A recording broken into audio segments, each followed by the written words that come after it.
It is always a pleasure to be with Coach Kampe, anytime, anywhere. Coach, thanks for being here. It's my pleasure to be with you. We've got a history, so it's been awesome. We do. You know what? And I don't think we've ever lost when you've been in the building, have we? No. Good.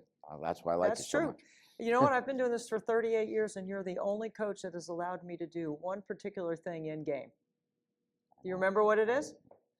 You had the microphone by me and asked me a question during the timeout, and instead of answering, I said, just sit here on the bench with me and you can figure it out. I sat on the bench during the game. I couldn't believe it. I actually put the mic underneath my seat, and then I acted like I was right there with the coaches, like I was checking out what they were writing down, what they were charting. And then in timeouts, you let me get in the huddle. I mean, I was like a coach over there. And people were asking me who my new assistant was. So. Get that lady out of here. Okay. Coach, you've been doing this for a long time. The fire burns bright in you all the time. How do you keep it going? Oh, it's easy. The two guys you're going to talk to from my team, they're great kids. You go into work every day and you see these young men that work so hard and want to give so much to you, so that their reasoning is because they want to become great, and they know that if they give themselves to a coach and my staff, they have a chance to do that. And when you realize that, you have a duty every day to come and do that job, because when it's all said and done, yeah, you get a lot of wins if you have great kids, but it's what they do after they leave Oakland, and that's my job, is to help them go into life and be successful, whether it's basketball or anything else. So when you know that's your job, it's easy to have passion. It's so transactional. You hear that word all the time today, but for you, it's never been about that. It's like people that are motivated by money. There's never been a time in your life where that's been the reason why you do what you do.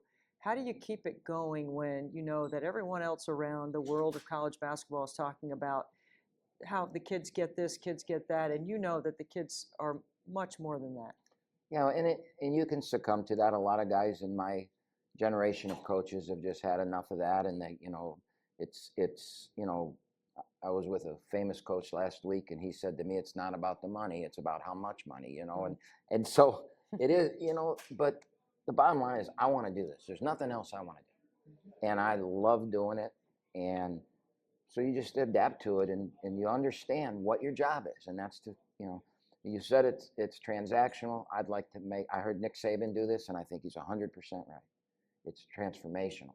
Right? Mm-hmm. It's not transactional. You got to transform these young men.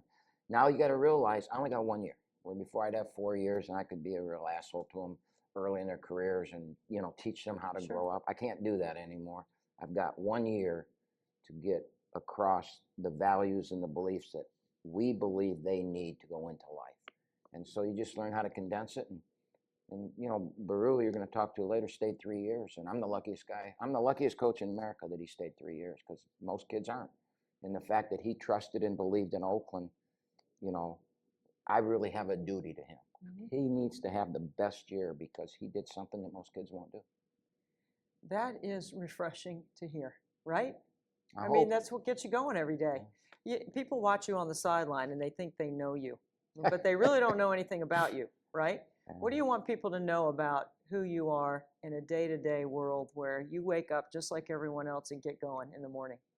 Well, I have a lot of guys that I play golf with and play cards with, and my life away from basketballs with, and then they'll come to a game, and the next time they see him, they stare at me and say, who was that guy? Said, that's not the guy we know.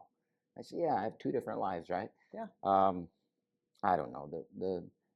I got two dogs that are pretty cool, and I play a lot of golf and play a lot of cards, and mostly spend my time trying to figure out how we can get better. My basketball's my life. It's really all I have. Well, I have two grandkids, a third on the way, and they're pretty cool too. But basketball's still my life.